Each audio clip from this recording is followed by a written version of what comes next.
कभी कोई केस आ जाए आपके सामने तो सबसे पहले आपने लोडिंग डोज गुर्दे वाली कॉलेज वाली दे लिया है। गुर्दे वाली और कॉलेज वाली आप माशाल्लाह सारे नुस्खे आपके पास है, आप हब्बे हल्तीत ही दे लें तो मेरा ख्याल है इसके साथ हब्बे शिफा मिला के दे लें। हब्बे शिफा का नुस्खा मैं आपको बताता हूँ।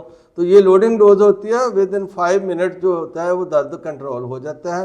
तो अगर वो दर्द कंट्रोल नहीं होता तो आप फिर उसकी जिन्स के मुताबिक, उसकी उम्र के मुताबिक, उसके दीगर हालातों वाक़यात के मुताबिक आप सेंस कर लें कि ये एक्टोपिक प्रेगनेंसी है तो इसका इलाज हॉस्पिटल में होना है, वो है फ्लोपियन ट्यूब की रिमूवल।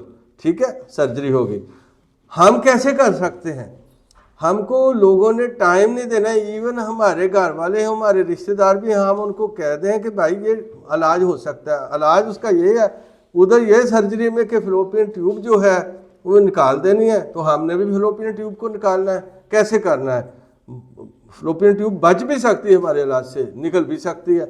हमारे अल्हम्दुलिल्लाह अल्लाह सुब्हानहू तआला ने हमें एक चीज़ दी है, आप सुन के हैरान हो जाएंगे कि ये जो नुस्खा मैं बताने लगा हूँ आज तक सुना नहीं कि किसी ने इस काम के लिए इस्तेमाल किया हो।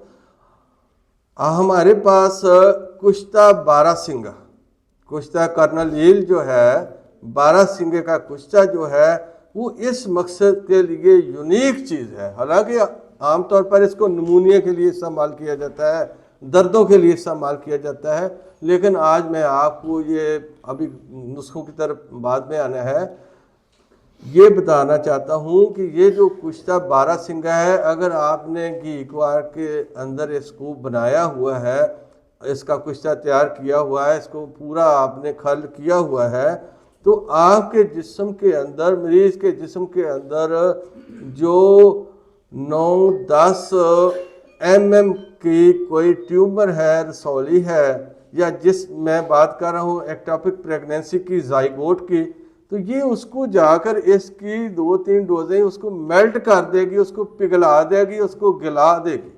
तो फिर क्या होना है? अगर हमारे पास ऐसा पेशेंट है तो मैंने कहा उन्होंने इलाज करवाना नहीं, हमने करना इसलिए नहीं को मेल्ट करने के बाद लामहल्ला उसके नतीजे में उसको एक्स्ट्रा हैवी ब्लीडिंग होनी है, उसमें ब्लीडिंग में एक्स्ट्रा लोथड़े वगैरह, ये वो मरीज़ को काफ़ी वीकनेस, तो वो घर वालों ने कहना कि यार हमारे मरीज़ को वो तो अच्छा खासा था तो आपने ये कर दिया, वो कर दिया उनको सर्जरी में। या फिर आप सारा काम उसको पूरा सिनेरियो बता के कि ये ऐसे ऐसे होगा तो आप कर सकते हैं। इसी तरह अपेंडिसाइटिस है, इसका दर्द भी आप इसी नुक्ता जो मैंने बताया है इसके हिसाब से कर सकते हैं। अब हम चलते हैं आगे के दर्द की फिजियोलॉजी और एनाटॉमी के बाद के जो उसमें चेंजिंग आ गई है। अगर एनाटॉमिकल चेंजिंग आ गई है किसी टिश्यू में, किसी आर्गन में, जब तक उस चेंजिंग को हम रिपेयर नहीं करेंगे वो दर्द ठीक नहीं होगा। इसी तरह मैंने बात की थी कि अंदरूनी मुदाखलत, फिजियोलॉजिकल चेंजिंग, मैंने अखलात की बात की थी कि अखलात के बगाड़ की वजह से अगर किसी टिश्यू में या आर्गन में चेंजिंग आती है तो उसमें दर्द पैदा होता है। अब ये अखलात का बगाड़ जो है इसको आप समझते हैं। मज़ीद बरा मैंने बैक्टीरिया की बात की थी, वायरस की बात की थी।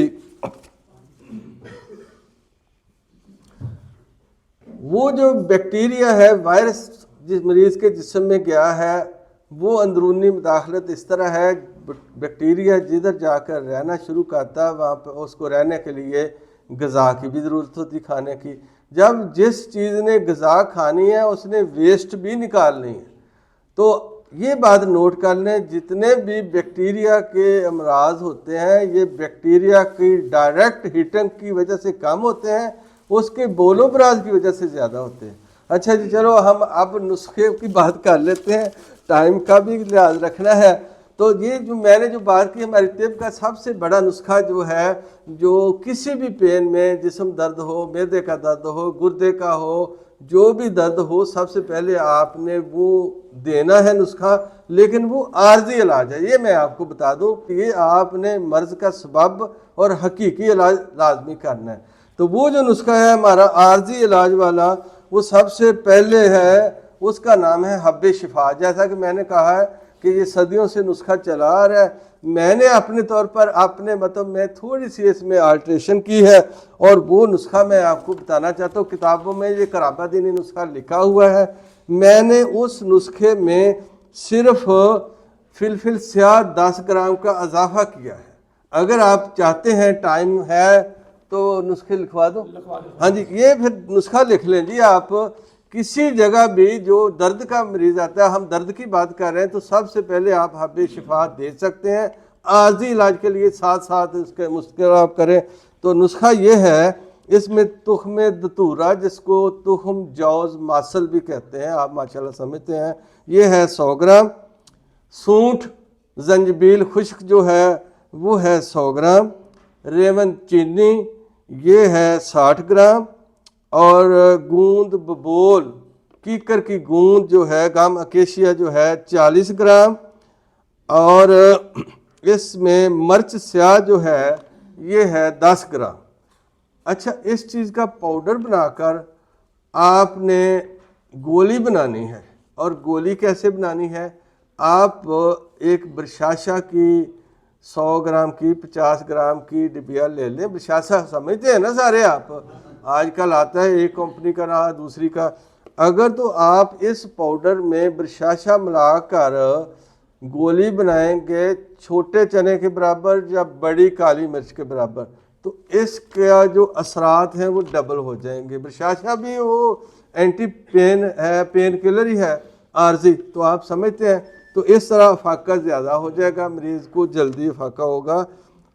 और अगर आप चाहते हैं कि गोली नहीं बनानी, तो ये जो मैंने पाउडर बताया, इसके आप कैप्सूल भर लें 250 मिलीग्राम के, नोट कर लें 250 मिलीग्राम के कैप्सूल मैंने कहा है।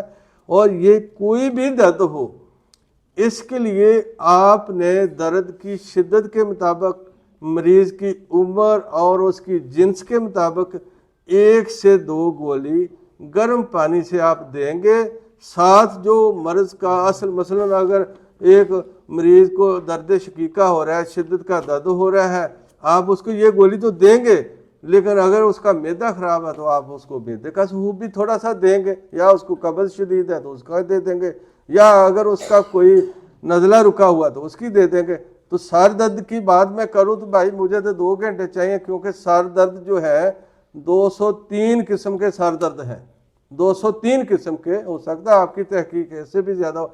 तो जितनी किस्म के दर्द हैं उतनी किस्म के नुस्खे होने चाहिए। लेकिन मैं सर दर्द के लिए भी एक जनरल नुस्खा दे देता हूँ। एक तो हब्बे शिफा है, और दूसरा नुस्खा ये है कि आपने असगंध लेनी, असगंध नागौरी, और दूसरी चीज़ है उस्तो खुद्दूस, और तीसरी चीज़ है कशनीज़। आप समझते हैं, तीनों को आपने हम वज़न लेकर ग्राइंड करके पाउडर बनाकर रख लेना है। जो आपके सेंसिटिव पेशेंट हैं उनके लिए 0 के कैप्सूल आप भर लें। तो जो अगर आप पाउडर की शक्ल में देना चाहते हैं, तो ये इसकी डोज है 1 से 2 ग्राम। अगर आपने कैप्सूल भरे हैं तो भी, अगर पाउडर देना है तो फिर भी आप नीम गर्म पानी से दें।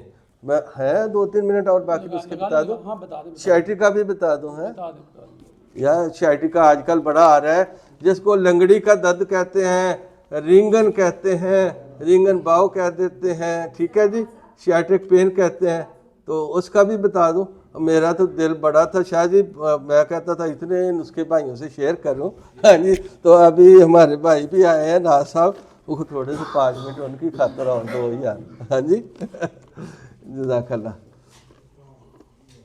अच्छा जी, इसके लिए जो शाइटिक पेन है ये बड़ी तकलीफ दे होती है। मेरे भाइयों, आप इलाज करते हैं, आपके पास बहुत अच्छे अच्छे नुस्खे होंगे। ये जो नुस्खा है, ये जो मेरा तरीका है, इससे 3 डोजों के अंदर अंदर जो तड़प रहा है मरीज शाइटिक पेन की वजह से, जिससे चला नहीं जा रहा, इसीलिए इसको लंगड़ी का दर्द भी कह देते हैं, तो ये 3 डोज से उसको बड़ा रिलीफ मिल जाता है। फिर उसके बाद हम मैक्सिमम 10 से 15 दिन इलाज करते हैं तो वो मुश्किल ठीक हो जाता। तो इसके लिए भी यही है कि तुखम अस्पंद, जिसको हरमल के बीज कहते हैं, ये आपने लेने हैं। इसको बिरियां करना है मेरे भाई। बिरियां इसलिए करना है कि तुखम अस्पंद में एक हार्मलिन ऑयल होता है और ये मकई होता है, कह पैदा करता है, मतली पैदा करता है। जब आप इसको तवे पर गर्म करेंगे तो वो ऑयल जो है वो वेस्ट हो जाएगा, इसकी वो जो उल्टी पैदा करने वाली खासियत है वो ख़त्म हो जाएगी और तसीर इसकी ख़त्म नहीं होगी, बशर्ते कि आप इसको जलाएं ना। इसको बिरगा करना है, ब्राउन करना है। तो तुखम अस्पंद आपने लेने हैं, सुरंजा शीरी लेनी है, ये सारे हाँ वज़न है, मैं बाद में बता देता हूँ वज़न। तो इसके बाद सुरंजा तलख है। तो ये सारी चीज़ें आपने ले लेनी है 100 ग्राम की मकदार में। एक चीज़ 100 ग्राम की मकदार में ले लें। उसके बाद आपने काली मिर्च जो है वो 50 ग्राम लेनी है। मसब्बर भी आपने 50 ग्राम लेना है। मसब्बर जो है वो अच्छे वाला आपने लेना है। मसब्बर असल में ये कवार गंदल का एलोवेरा का एक्सट्रैक्ट है ओरिजिनल, तो वो आप ले लेंगे। इन तीनों चीज़ों, पांचों चीज़ों का आप पाउडर करके आप कैप्सूल भर लेंगे 0 के। तो मर्ज़ की शिद्दत के मुताबिक एज आ लोडिंग डोज आप पहले मरीज़ अगर तड़प रहा है इस लंगड़ी के दर्द से, शाइटा से, तो आप उसको एक कैप्सूल गर्म पानी से देंगे, 10 मिनट बाद उसको फिर एक कैप्सूल देंगे, इसी तरह 10 मिनट बाद एक कैप्सूल देंगे। 3 कैप्सूल आपने आध घंटे में दे दिए। उसके बाद आपने उसको दूध पत्ती पिला दी। तो आधे घंटे मज़ीद वेट के बाद इंशाल्लाह आप देखेंगे कि आपका पेशेंट ठीक है, उसको 1-2 इसहाल आ सकते हैं। इसके बाद आप रूटीन के मुताबिक, मर्ज़ के मुताबिक, उम्र के मुताबिक सुबह, दोपहर, रात ये कैप्सूल दे सकते हैं और सुबह शाम भी दे सकते हैं। अच्छा, मैं तदबीर जो करता हूँ वो बहुत ज़रूरी है बतानी। ये जो आपका शाइटिक नर्व जिधर से आपका शुरू होता है ना, अगर आप अपने पीछे हाथ लगाएं तो यहाँ से स्टार्ट होता है, तो वहाँ पर इस तरह करके ना 7 मुक्के मारने होते हैं आपने खुद ही, पेशेंट ने। तो इससे वहाँ जो इस नर्व में अगर कोई क्लॉटिंग होती है, ब्लड सर्कुलेशन स्लो होती है, तो वो इस तरह मरीज जल्दी ठीक हो जाता है। ये मेरी तदबीर है दवाई के साथ साथ, बाकी उसके बताओ मुझे रहना। हाँ जी, चलो।